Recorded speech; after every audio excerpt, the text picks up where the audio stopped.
As we get started today, happy Easter, everybody. And I think we'll just start with a song. And it sounds like Perry's got something good to share that can kind of get the spirits lifted. And so Perry, feel free to get us started. So this is well known, probably, and it's made for responses. But I know that when you're on Zoom, if other voices come in when one person's speaking, it just jerks it.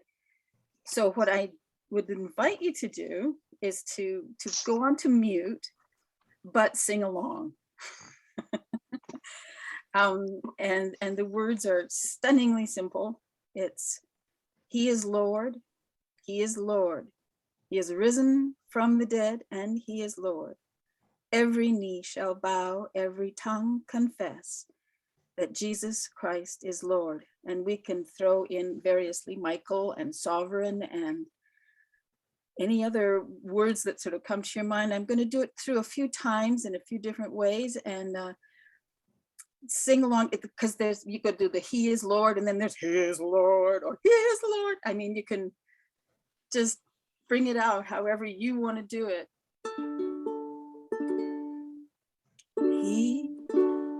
He is Lord, He is Lord, He is Lord. He is risen from the dead, and He is Lord, He is Lord. Every knee shall bow, every tongue confess that Jesus Christ is Lord. He is Lord, He is Lord, He is Lord, yes, He is Lord. He is risen from the dead, and now He is Lord. Every knee shall bow, every tongue confess that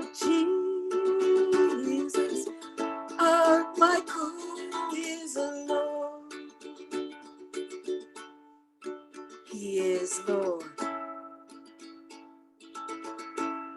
Yes, He is our Lord. He is risen this day, and He is Lord. Every knee, everyone shall bow, every tongue confess that our Michael, our sovereign, is Lord.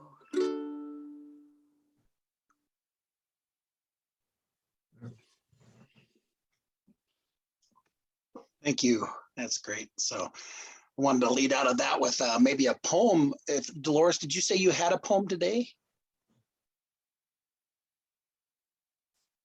You are on mute probably. So Yeah, I can have one.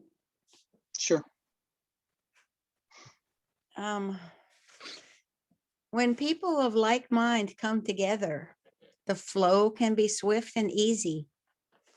To reach out to others beyond this ken is the challenge your fellow brother, your creator son, your father source has requested you to consider. To understand one another, ask questions. To question effectively, seek the measure of spiritual capacity. You are vanguard. Be wise in the sharing of bread and water, spirit and wisdom with fellows. Ask and ye shall receive. The best gifts are often bestowed without your awareness, flowing from the natural confidence of your love for life itself. Be happy. It is with gratitude in both directions that we are cooking up a new world together. Yes. Look forward to that recipe. So welcome, everybody. A quick news and notes. I always like to touch in a little bit about what's going on. Obviously, tomorrow night at 6 p.m. Pacific time, there will be a memorial for Henry. I can't pronounce his last. I hope it's Zering, but I don't know how it's pronounced. So, but there will be a memorial. It's been sent to the all list and some of the other lists and on Facebook for people to be able to tune into the Zoom there and share their reflections and memories of Henry Zering, who had passed away not too long ago. Let's also remember Lily Fraser, who passed away since our last meeting. We've had her at a couple of our Sunday services singing, and so, but she had passed away not too long ago as well. Others are ailing, so keep them in your prayers today, and we'll have a prayer circle time as well. So it's Easter, and so we could probably spend hours and hours discussing the fine realities and recognitions and insights coming from the arrest, the death, and the resurrection. Today, we just kind of wanted to touch on a few things.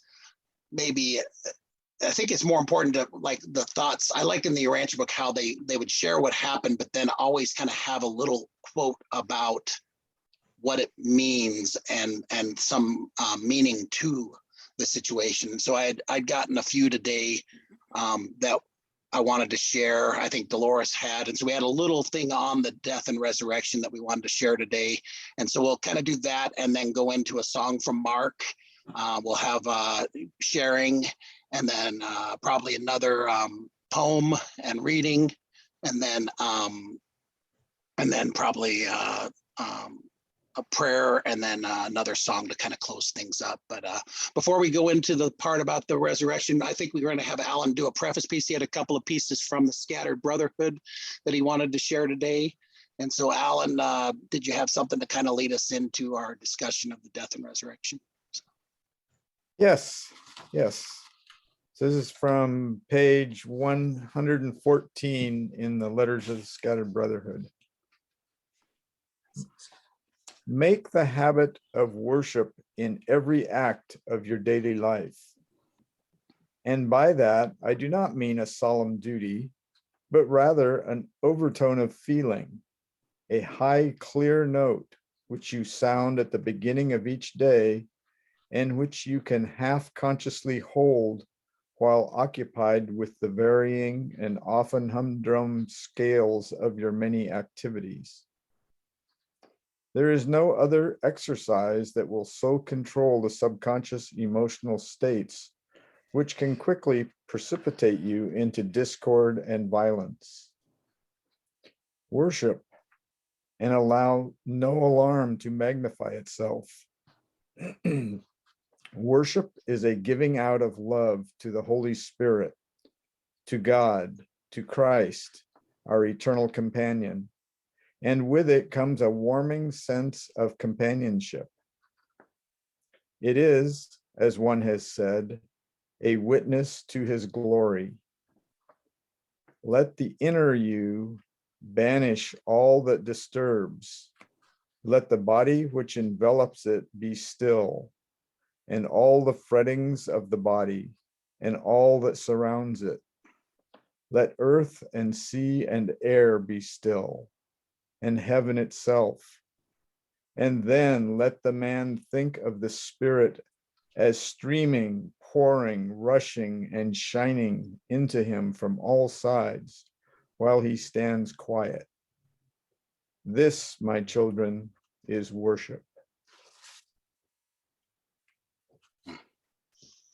That's great.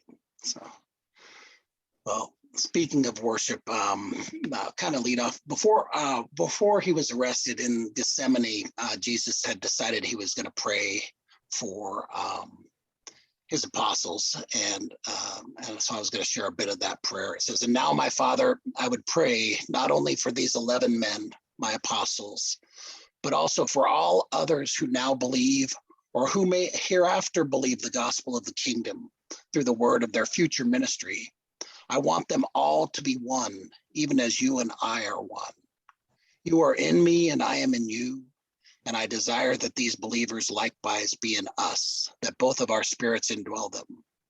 If my children are as one as we are one, and if they love one another as I have loved them, all men will then believe that I came forth from you and be willing to receive the revelation of truth and glory which I have made. Here, Jesus prayed for unity among his followers, but he did not desire uniformity. In the spiritual fellowship of the believer with the divine Father, there can never be doctrinal finality and sectarian superiority of group consciousness. And I like that reflection there, that it's for not only the apostles, but for all future people who would believe.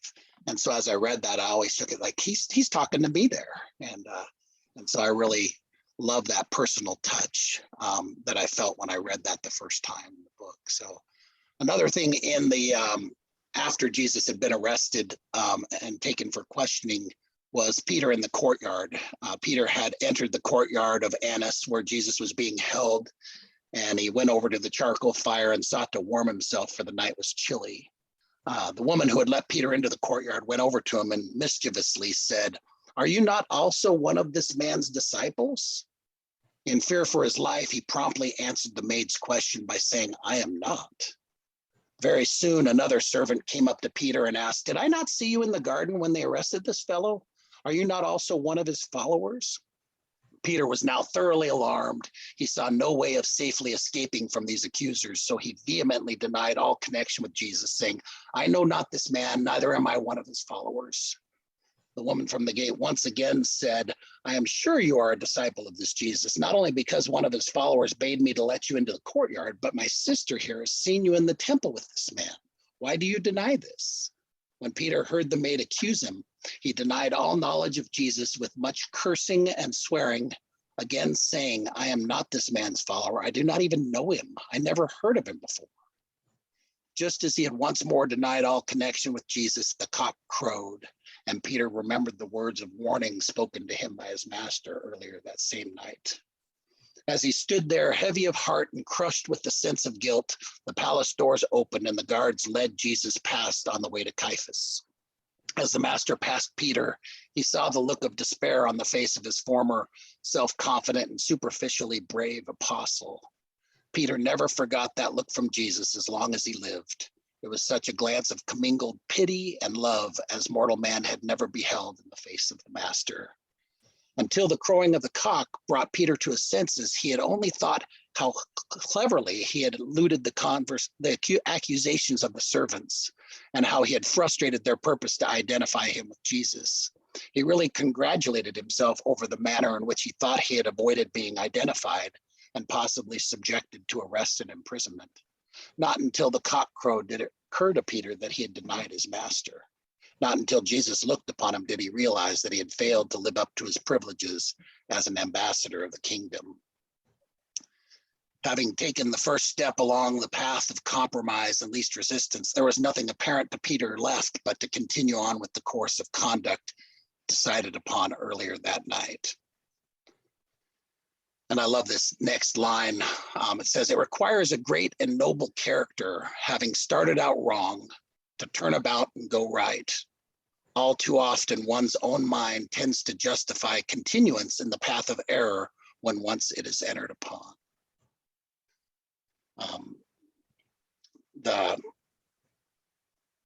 There's one section that talks about the death not as an atonement. Jesus did not die as a sacrifice for sin, nor did he atone for the inborn moral guilt of the human race.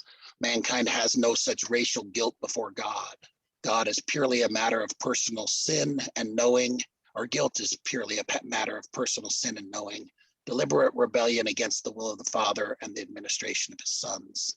The salvation of God for the mortals of Urantia would have been just as effective and unerringly certain if Jesus had not been put to death by the cruel hands of ignorant mortals. If the master had been favorably received by the mortals of earth and had departed Urantia by the voluntary relinquishment of his life in the flesh, the fact of the love of God and the mercy of the Son, the fact of sonship with God, would have in no wise been affected. You mortals are the sons of God, and only one thing is required to make such a truth factual in your personal experience, and that is your spirit-born faith. Mortal man was also never the property of the arch deceivers. Jesus did not die to ransom man from the clutch of the apostate rulers and fallen princes of the spheres. The Father in heaven never conceived of such crass injustice as damning a mortal soul because of the evil doing of his ancestors. Though it is hardly proper to speak of Jesus as a sacrificer, a ransomer, or a redeemer, it is wholly correct to refer to him as a savior. He forever made the way of salvation, survival more clear and certain. He did better and more surely show the way of salvation for all the mortals of all the worlds of the universe of Nebadon. And I like to remember it's not just our world he was revealing himself to in this, that it is all of the worlds in the universe.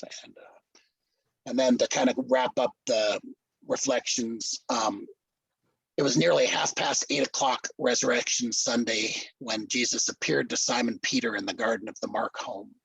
Peter had lived under a heavy burden of doubt and guilt ever since his denial of the Master. All day Saturday and this Sunday, he had fought the fear that perhaps he was no longer an apostle. He had shuddered at the fate of Judas and even thought that he too had betrayed the Master. All this afternoon, he thought it might be his presence with the apostles that prevented Jesus appearing to them.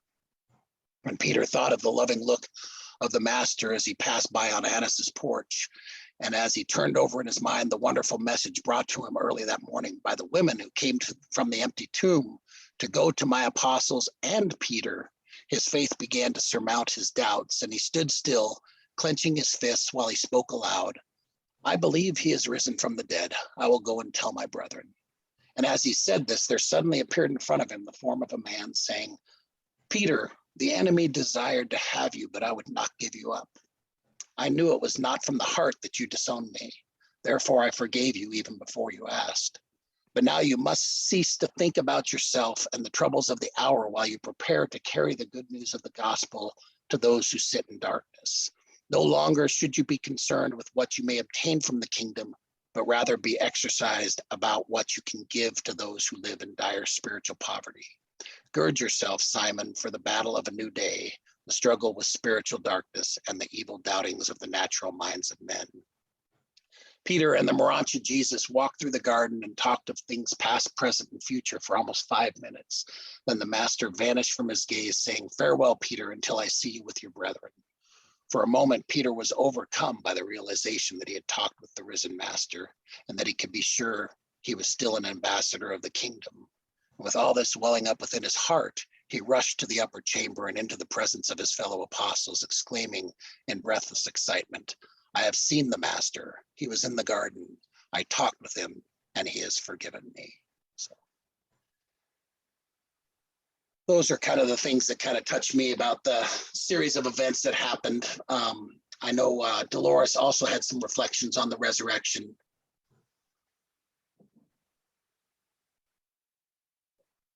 Sorry, I can't read right now. I have too many tears in my eyes. Yeah, I was trying not to. So I always got mad at the Christian churches because to me, they just seem to leave Michael hanging on the cross. And I used to get really mad because that was what they, use for their symbol instead of that he has risen. I could never understand this. Excuse me.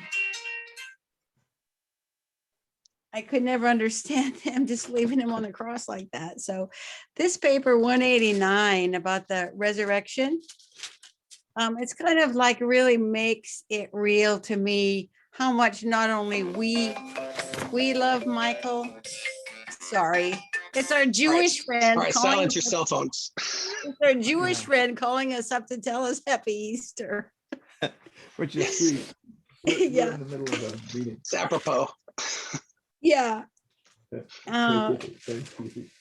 So yeah, there's a little thing at the end that says this is the recital of events of the resurrection of Jesus as viewed by those who saw them as they really occurred, free from the limitations of partial and restricted human vision.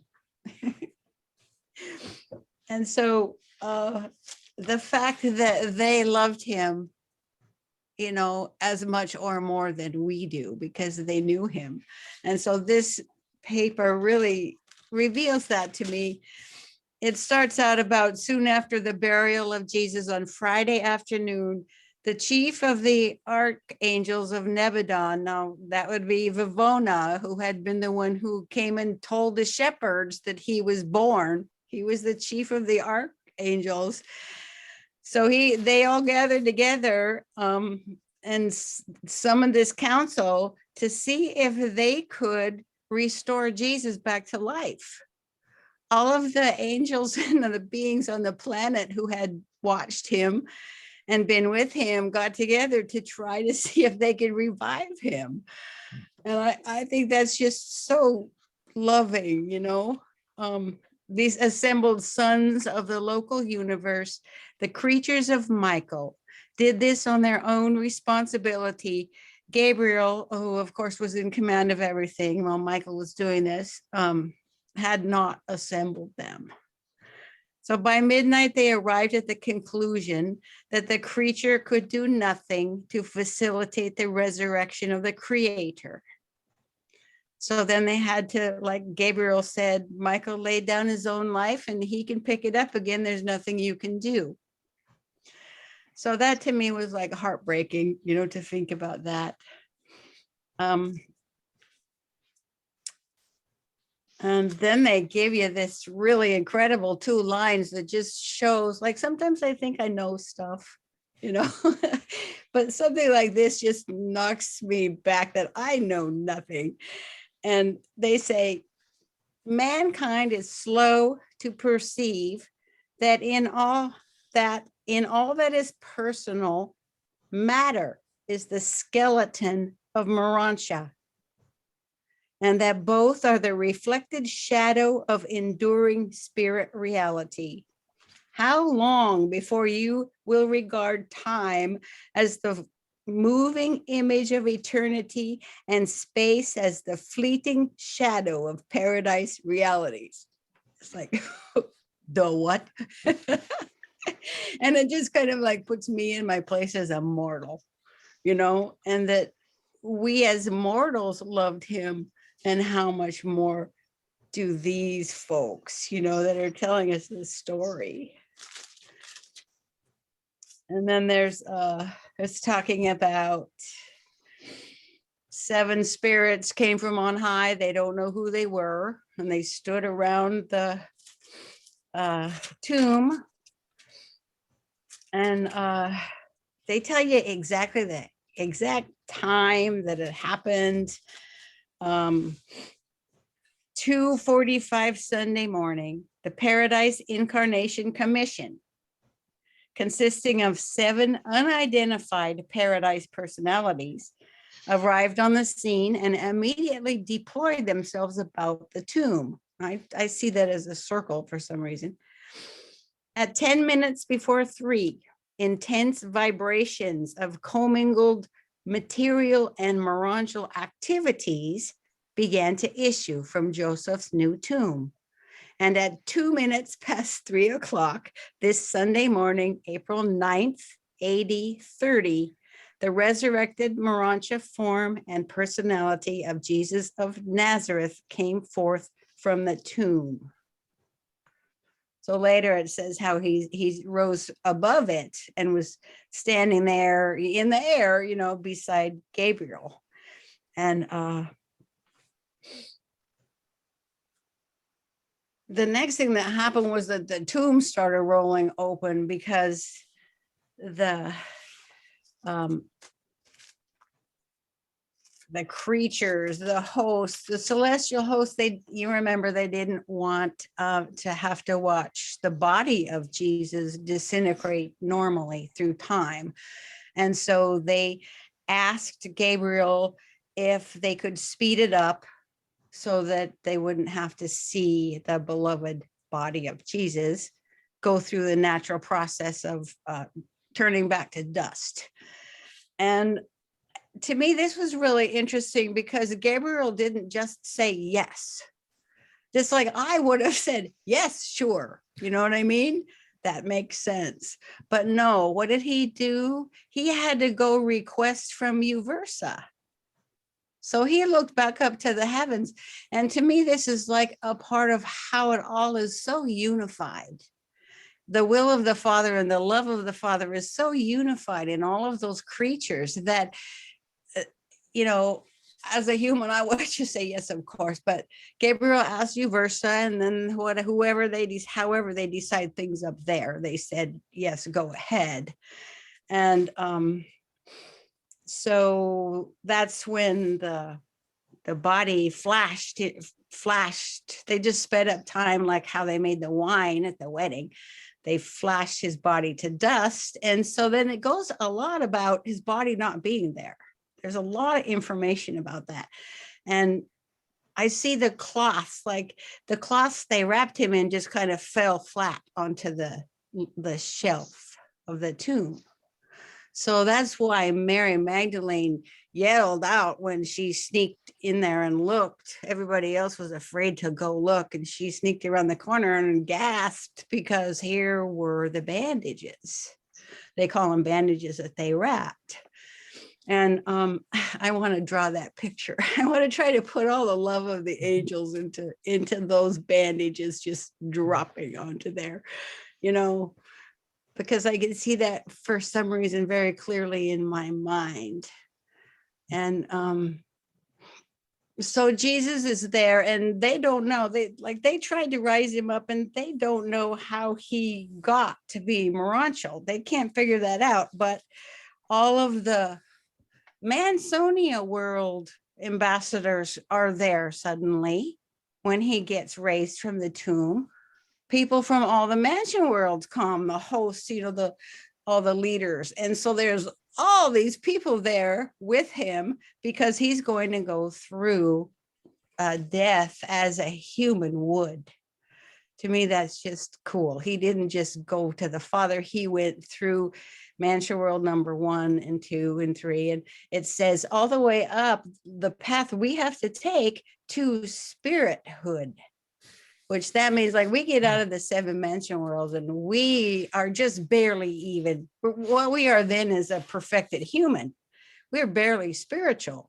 Our spiritual journey doesn't even start until, you know, how many constellation universities we go through. And then we stand there on the Isle of Paradise and get ready for the sleep and go to God, where we become spiritual. I mean, you know, it is a long journey. So I'm sure he did it pretty fast. But so they're all standing there, and there was this other cute thing where he's talking to them, and twice he has to come back to earth because he sees his people coming to the tomb to look around and see what happened. And so that means, like here it says, by the aid of certain Morontia auxiliary personalities, the Morontia form can be made at one time as of the spirit, so that it can become indifferent to ordinary matter, while at another time it can become discernible and contactable to material beings, such as the mortals of the realm.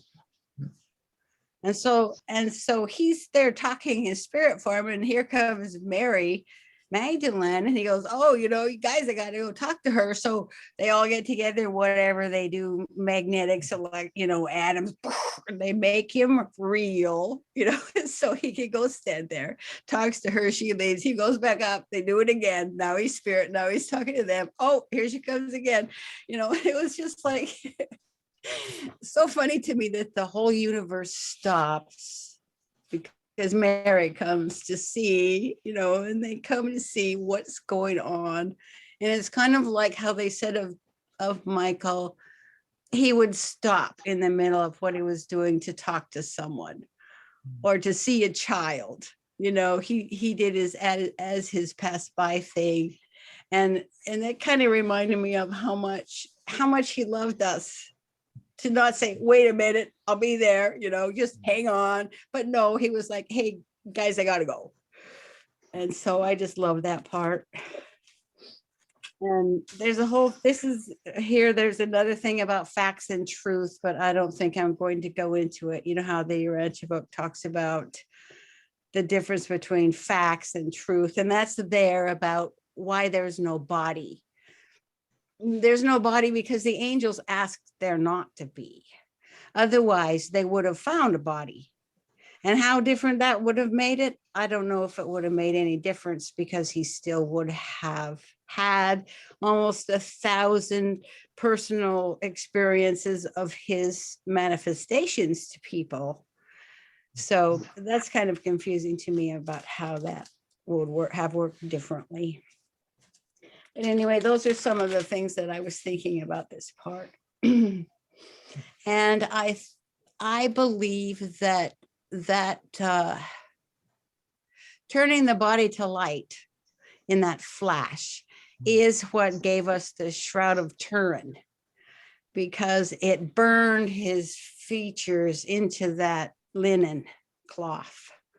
And I think that's why I believe that the Shroud of Turin is really our image of him on that cloth from the tomb. So I was always grateful for that. All right. Okay, thank you. Thanks for sharing. So I would like to open it up for each person to share a little bit about their reflections about what Easter either means to them or some other element of the Easter thing. But before we do that, I'd like to have a song from Mark Turnbull. Hopefully he'll be willing to sing us a song to kind of lead us into the sharing. Kind of open up the parlor, so to speak. Oh, I get you. Oh, you get it, do you? Master Robert requested this song of me, and it's one that I had not done in years. So I dug it out. I was able to locate the lyric and relearn it. But sitting here listening to all this, I thought, why this song? Why this song? But Bobby has just segued us in beautifully.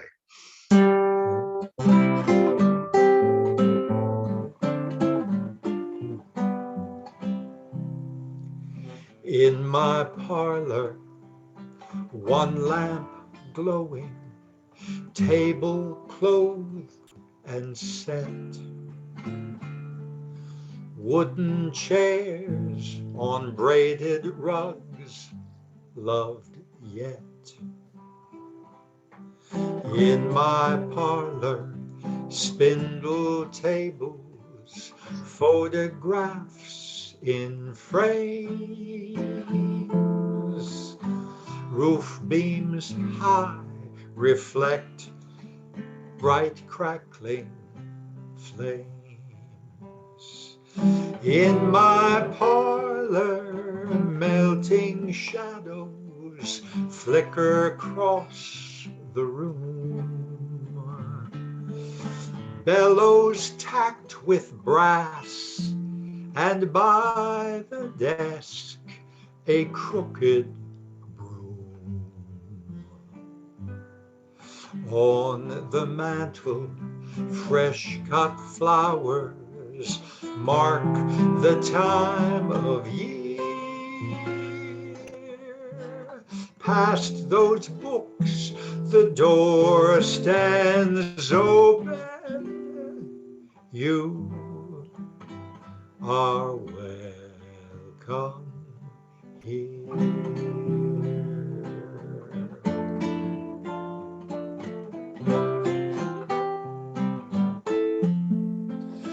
Come inside, if just for a minute. Here inside, slippers and a chair. Come inside, get out from in it. Set aside your worry and care. Leave them out there.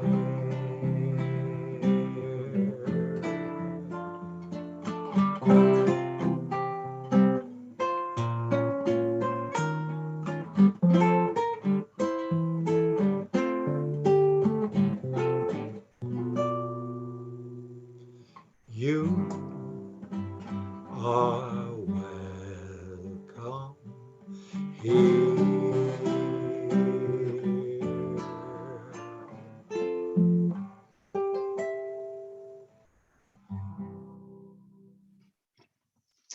you, Mark.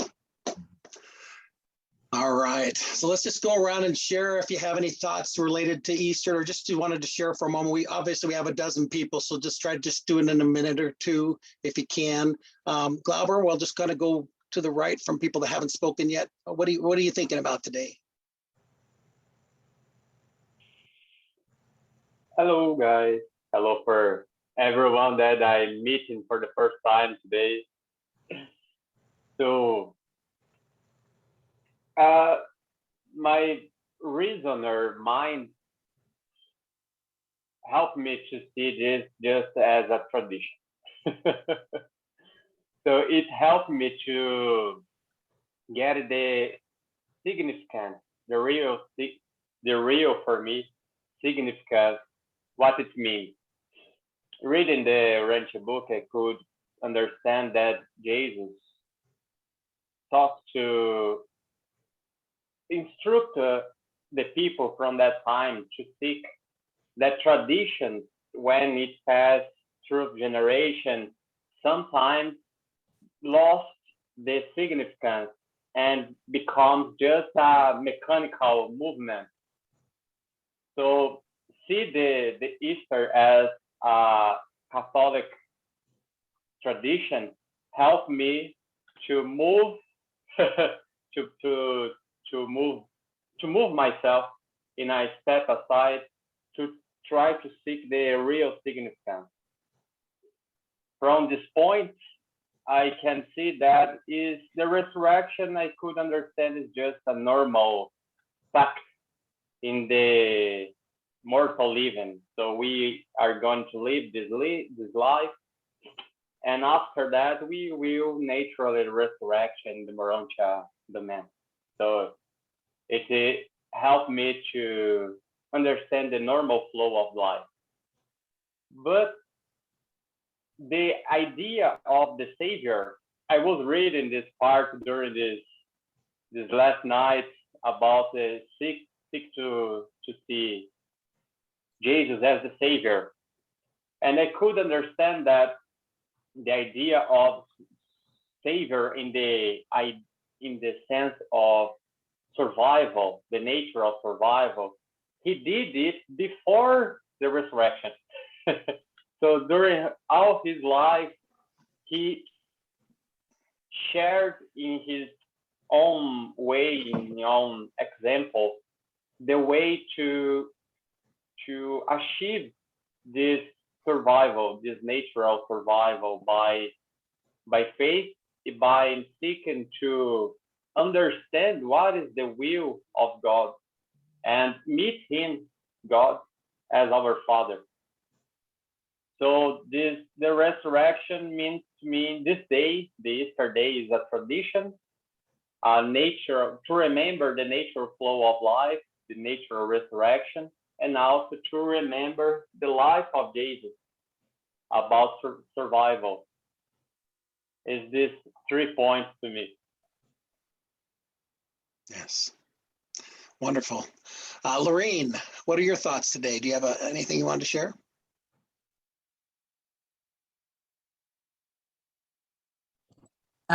I was just thinking of a retreat we had about 20 years ago in Albuquerque, and we stayed in the nuns' rooms, and the man cooked for us, and it was a very spiritual place. It was a small group, but in each room we had the cross with Jesus hanging on it, and their worship room was just so special. But I think it was maybe Garradine that TR'd, but Jesus says, I don't want to be remembered by the cross. You know, like, please stop doing that. And that's when she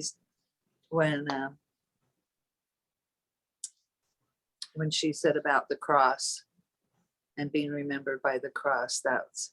That's my only thought. And keep that out of my mind. There's so much more. Yes. Thank you. Mark Framey Mark, I should say. Hi, nice to be here with you all. I don't have really anything much to say about the resurrection. I mean, you said it all, most of it. But I have a song that I could play for you if you wish. Sure. Yeah, okay. Just tell me if the sound is good, if you hear it well. We'll hear the spirit of it either way. Okay. So share, please. So, You hear the guitar? yes.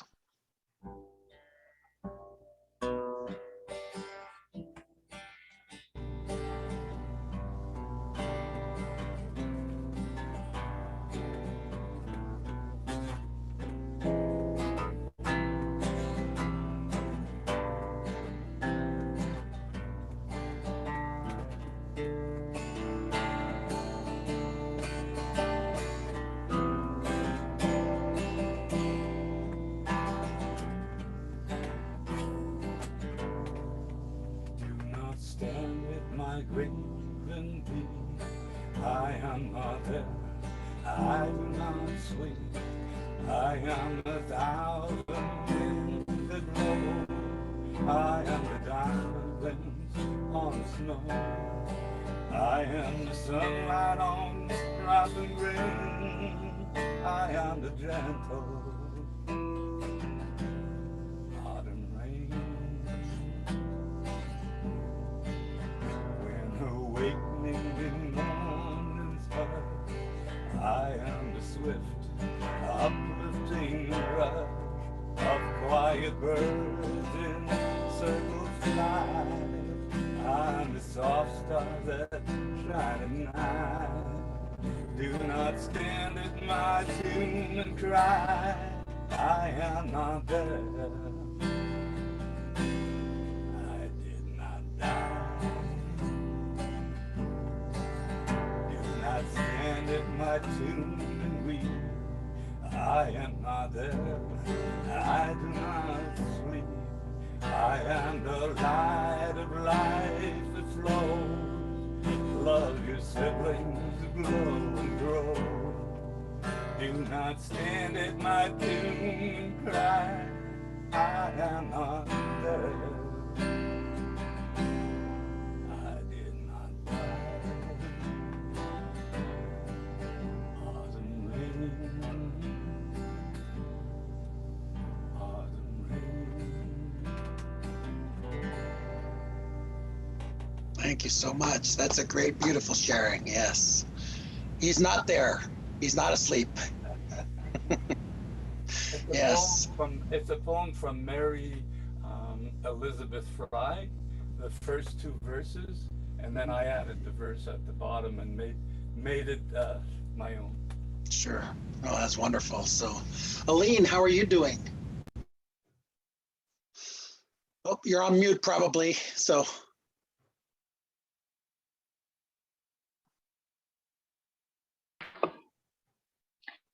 I'm doing just great. I'm with all of you. But the thought that came to me, listening to all of you, is for me, every day is Easter. Ever since Michael came to me, and he's been with me ever since. So every day is Easter. So thank you. yes, wonderful. Karen, how are you doing? What do you have to share today? So, I'm just so grateful for Jesus's life, that he came here so we can know him better, and for the teaching mission, that we can actually still talk to him. It's just such a blessing. yes, wonderful. So, Kathy, how are you doing? What's on your mind today?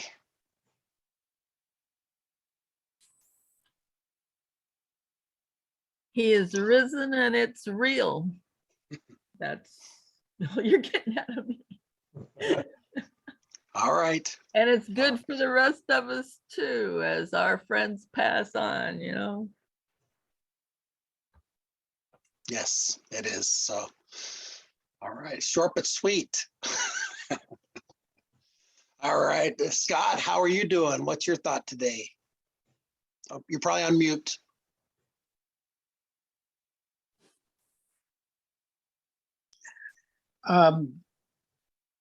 Doing well. We actually went to our local Anglican church this morning. My wife wanted to go to a traditional service there for the first time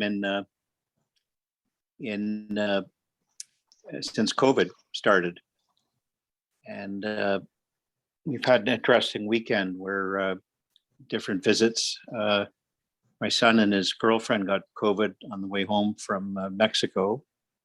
Then my sister was hosting a second family dinner in Toronto, and she got COVID. So it changed our plans just a little, but everyone seems to be healing well. And but something's always struck me about the bravery of the woman. You know, wanting to take care of the master's body after the crucifixion properly, as per their history, their traditions, and just how brave they were to approach the tomb and to enter the tomb, to get about their traditional work. And it's not the first example of the bravery of the Women's Corps that's described in the Urantia book either. And I've just always found that a very heartwarming story, and to see the men at the scene were running in terror. Hear about those stories, and it's just memorable. It's always been memorable to me, and to me it was a great relief when I came across the Urantia book to really understand the meaning of the cross, and because I'd always felt uncomfortable in traditional Episcopalian or Anglican upbringing with some of the way that the Bible was being interpreted. And it's always been something very meaningful to me, and I never get tired of the good old story, if you know what I mean. It's and but the Women's Corps were so instrumental too, and it's so delightful to understand how important they were to Jesus' life and ministry, along with the obvious contributions of the male disciples. So I just wanted to share that observation, because these were powerful women like the ones we have around us today. You did exactly what I was hoping for. I was hoping somebody would bring up the importance of the Women's Corps during that time, because it wasn't part of what I had read. And I was just hoping that, I thought maybe Dolores was going to pick it up, but she didn't go there. She went with the resurrection, the Morantia beings and the spiritual beings. So I'm glad you brought that element into it, because that was a very important piece of their loyalty to the master and everything. So I want to kind of roll out of there. I didn't ask the ones that had already shared in the sharings to share, but if you want to share something before you share your next thing, feel free. I was going to have Alan do his second part of his reading to lead into the prayer session, and then followed by Perry's poem. And so if you would do the reading, Alan, and then Perry, your poem, then we'll do just a period of prayer circle for a few minutes. All right. And this is one of the letters from page 42 from Letters of the Scattered Brotherhood. Do you not see that you have come to the place where it is wise to practice all the time bringing the Spirit into the roughage of daily life? Can you understand it better if you say to yourselves, by doing this, I am overcoming the world, that is, your world? Necessity sometimes brings you to your feet. Do not wait for necessity. Be there first. Say, I know that you will give me my daily bread. I know that you will guide me in the way of wisdom. I know that you will release me from the terror by night, the pressure of material existence. Do you ask, why am I chosen for this release? You are not chosen. You chose and called. Called to yourselves this freedom from the laws of negative consequences by abiding in the cause, the source, the Holy Spirit. You can demonstrate a working principle. To be sure, you have failed, blundered, daydreamed, and got lost in thickets and sloughs of despond and forgetfulness like anyone else. But you have a peculiar and individual instinct for beauty, the beauty of spiritual things. And you have sensed that you can walk into the dawning of a new day. Eternal love walks with anyone intent upon this adventure. And the daily miracle comes when you can hold what you receive and do not permit it to become dissipated by your senses and the talks and alarms of self-conscious life. Go forth then and overcome your own immediate world. Thank you. Perry, feel free to share. I was listening to what you were saying, Dolores, and I'm just, has anybody heard from the other Dolores? How's she doing? She just couldn't be here today. She was going to share part today, but she had a conflict with probably a family thing come up or something. So Okay. Just sending love to Yes. everybody. It's great to be here. Some Sundays I'm sort of the Anglican Church, the United Church. I'm sort of dancing around, and then different Zoom churches, and it's like, okay. But it's great to be here today, and thank you so much. I just wanted to say to Dolores, in response to that whole thing about the resurrection, something I noticed today for the first time after reading this for so many times. It's 189 to 3. 1, 2, 3, 4. Right, the first line. As they made ready to remove the body of Jesus from the tomb. This is the midwayers.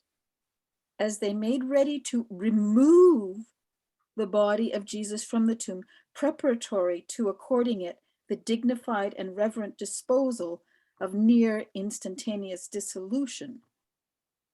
So he did not do this in the tomb. Oh. Oh, interesting. I just thought that Thank you. Oh, so yeah. that cool. explains something. yes, It was outside. It was Yes. somewhere, like they say that the midwayers, when we don't have a Morancha temple here, they take beings up into the, anyway, I don't know how they No, did it or yeah. what they did, but they removed him. Yes, well, can I say something? That explains one of the things I didn't understand, because I was talking about the Shroud of Turin. But when it describes the Band-Aids, it says the sheet was folded at the foot of the bed. And I thought, well, now how could it have happened? So they must have put that on him when they did it. Thank you, Perry. I just thought that was so the fun. little details. Yes. Yeah, you pick him up eventually. Yes. And did you I had had a a- poem too, right, Perry? I do, and I had a real hard time trying to figure out which one, but this one's called, and I don't know if I've sent it out before, I don't know. It's called The Future of Death. So Adam says to Eve, what can we do to make this right? Now that the hormones our blood was meant to cool tear their lusting lives apart, and this, in spite of the adjusting essence, clamoring for more room for true love to circulate there instead. What can we do to keep them from diving off bridges head first into traffic, to let them know that stitched into their hearts are wings that will grow if only they choose to stretch them. Now that death cannot catch us up in the defeat and despair it once did there, and since our parents demand we patch up the wounds, clean up the mess, what else can we do? Our legions of willing angels offer sweet nudges, but are so often dismissed as foolish sentiment or fantasy. Perhaps we'll hold our linked hands up and invite them to play London bridges with us. And as they pass through the invisible portal, they'll be caught up in the dance, the spiraling circle dance we all learn together. How to place the feet just here, how to hold the hand just so. Just so the perfect match is made, making a match with not a hint of sulfur, just music and the spark of fusion. That's wonderful. Thank you. So let's just open ourselves to prayer and worship. And if you have anybody you want to pray for or any thoughts or prayers, feel free to share them. We'll spend a few minutes doing this before we come out and wrap up for the day with a song from Mark and another poem and then close. So.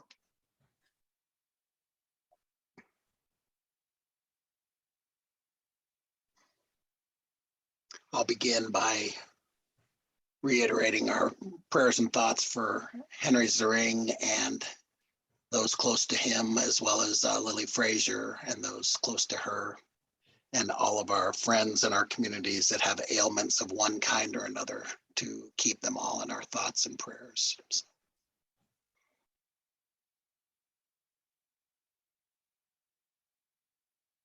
I pray for this world, for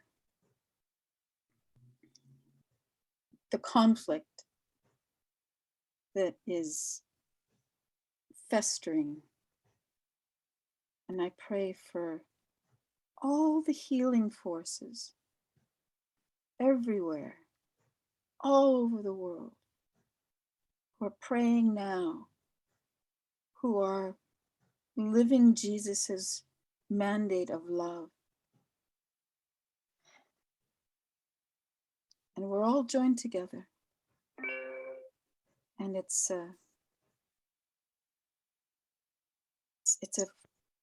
the ringing of the vibration of love that's going to do it, going to make the difference.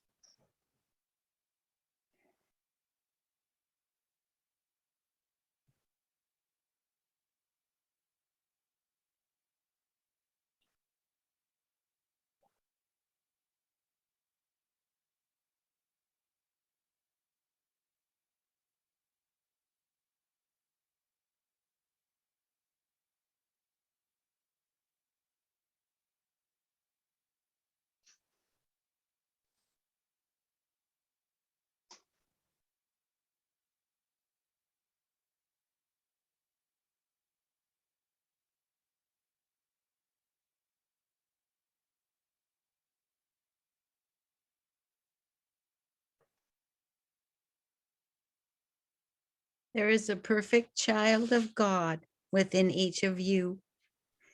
And he has been suffering right along with you, dear hearts. God has never abandoned you in all the darkness, and he is there with you.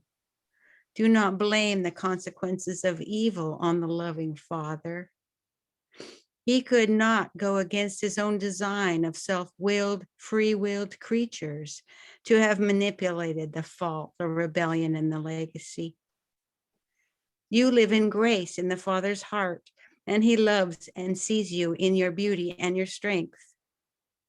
It is a short time that you'll be bound to this unfortunate world.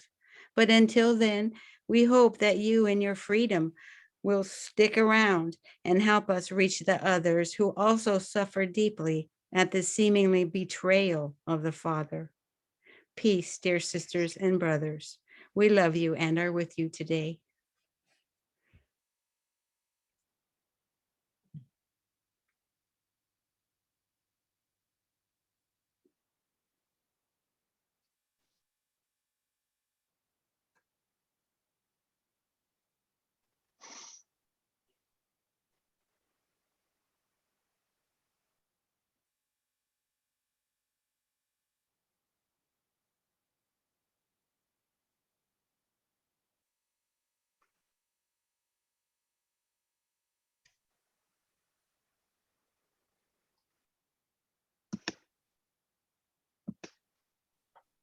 I will conclude the prayer with a little message that Mark Turnbull had gotten from a Trinity Son about Easter, and then maybe Mark can sing a song to kind of close that out. Amin San is somebody that he's been receiving from recently, and this message seems really apropos. It says, Easter, a day of rebirth, of resurrection, symbolic of a great moment in history unlike any other. There are days celebrating great victories and days mourning tragic events of and with great sorrow. But your Easter Sunday is unique in that it celebrates both of these at once. When a great tragedy was turned into a great victory, and both mourning and celebration are appropriate. But mourning for the seeming victors and celebration for the seeming vanquished. And this is the lesson of Easter. Nothing is as it seems. When a spirit is clothed in glory, yet resounds with an earthly correspondence, and a body so ravaged as to be unrecognizable is made the vessel of a transcendence beyond everything but belief, you know the game is changed. Easter announces a new protocol. It is the unveiling of the unveiling. Look, it says, this is new, now is new. The old way of thinking, things are what they seem, what you see is what you get. Don't look behind the curtain, there's nothing there. Those days are suddenly gone. You can only trust now what can be found when the stone is rolled away. But the tomb is empty. Precisely, nothing is as it seems. A spirit, the spirit of truth, has been unleashed and now walks the land. From whence comes this wonderment? Roll the stone away and find out.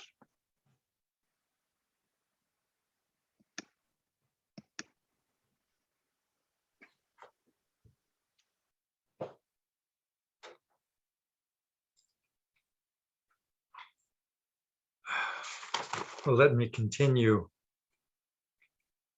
with that. Roll the stone away and find out. An empty tomb? Nothing is as it seems. This is one way of translating the good news.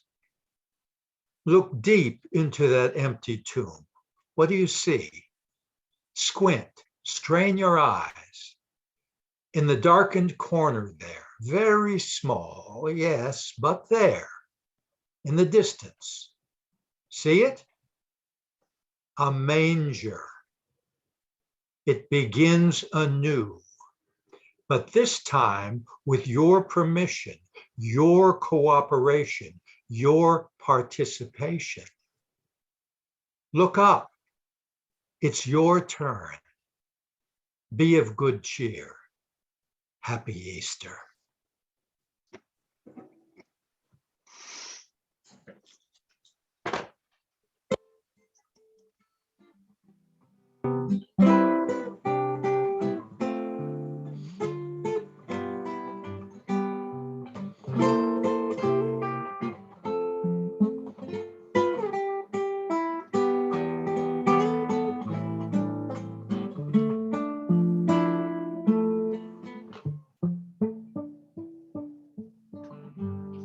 How often in love,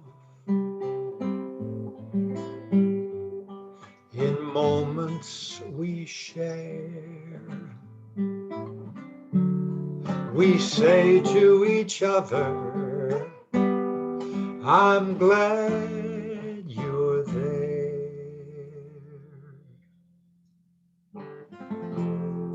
And often at night, I think how sweet it would be if Jesus could spend each moment with me.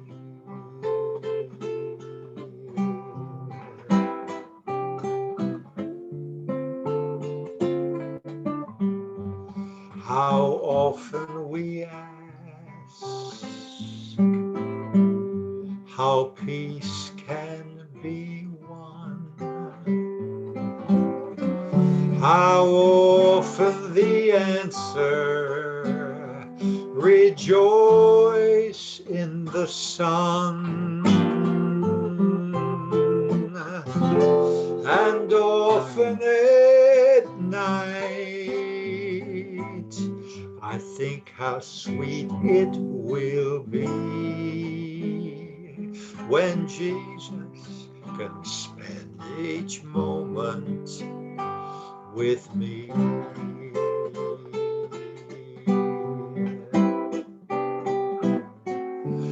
Things that are human must be known in order to be loved. But what is divine must be loved in order to be known.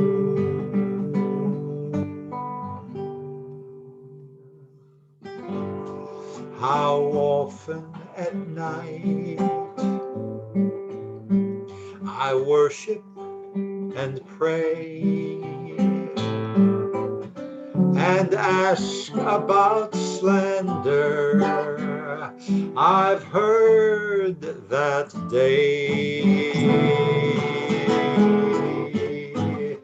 But the Spirit of truth has set us free, and Jesus spends each moment with me.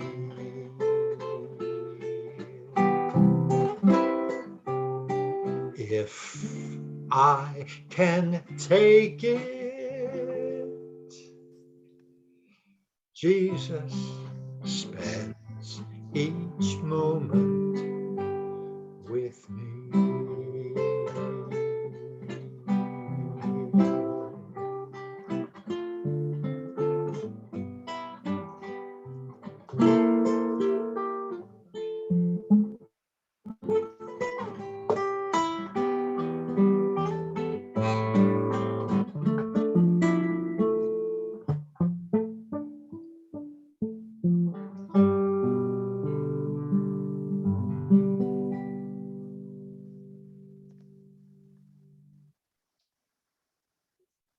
Thank you so much. Thank you. Well, guys, I think we're there. Appreciate all of your sharing and everything.